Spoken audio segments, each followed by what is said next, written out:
Good afternoon.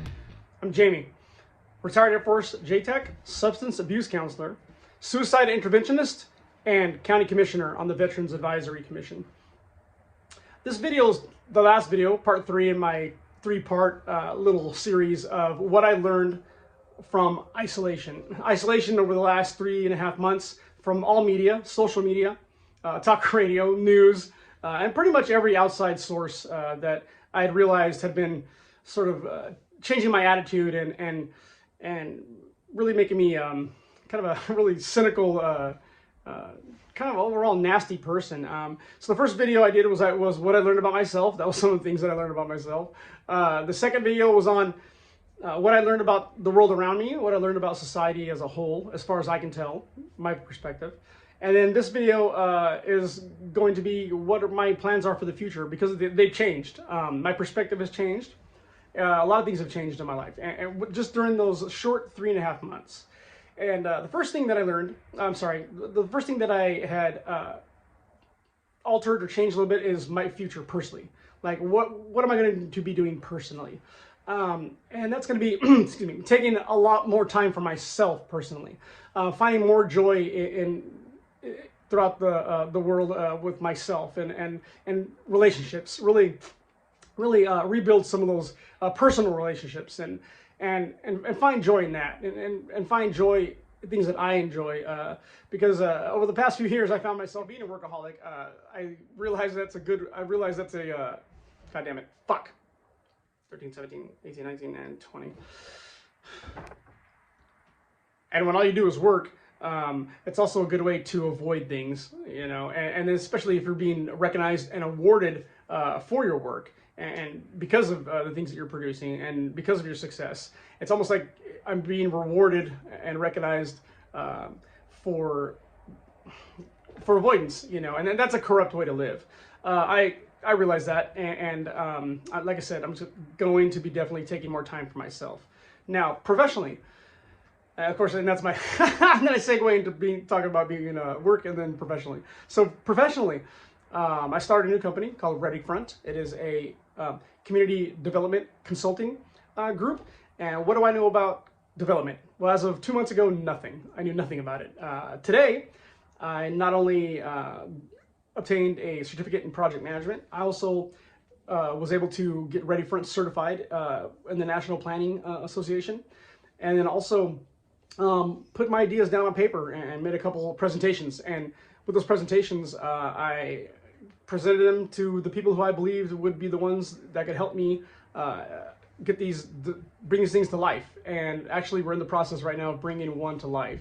Had an architect sign on for free. I got a lot of support throughout the community. And what I'm focused on is amenity projects. Not these big amenity projects that get you bogged down for 20, 30, 500 years.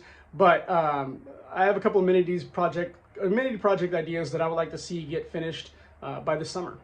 And in record time. That's my goal. That is my big goal with the business, to be able to do that, to bring amenities fast and furiously to my community, because we deserve it. You guys deserve it. And I believe that I'm a good person that can get things pushed through pretty rapidly and with great results.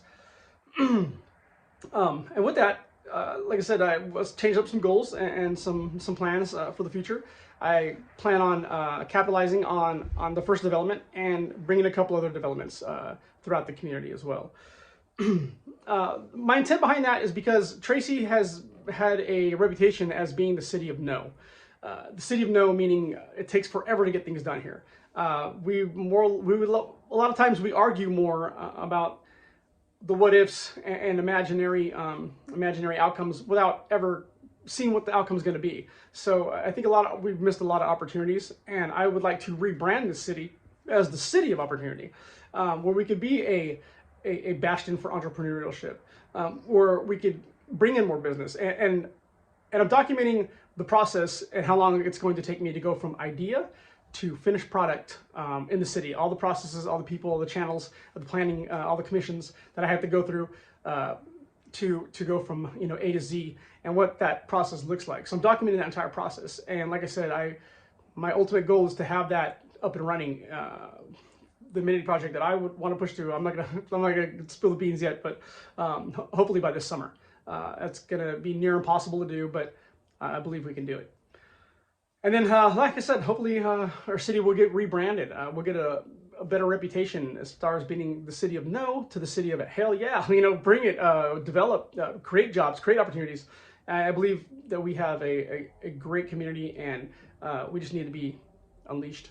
So those are my, this is the conclusion of my third video and then my little 3-part series of what I learned, lessons from a self-imposed isolation for 3.5 months. The biggest lesson is I should have done it longer. No, I'm kidding. Yeah, and you know, definitely changed my perspective. I reoriented myself, and I'm attacking these new goals that I had set forth. It went from just thinking, wondering an idea to actual, no kidding, creating it to be something tangible, something real, and for the community as a whole. Oh, as far as my political career, I do not think I'll be running for city council again. That was a good experience. I learned a lot. The loss taught me a lot of things. Humility and how to bite my tongue, and how to you know, take it when people could be critical about you. You know, your first reaction is to, oh, let me fire back. But no, you know, if you put yourself out there as a public figure, then expect scrutiny, and I got my fair share of it. So no hard feelings, and nothing personal. So no, I don't think I'll be running for city council again. Because I'm gonna run for mayor.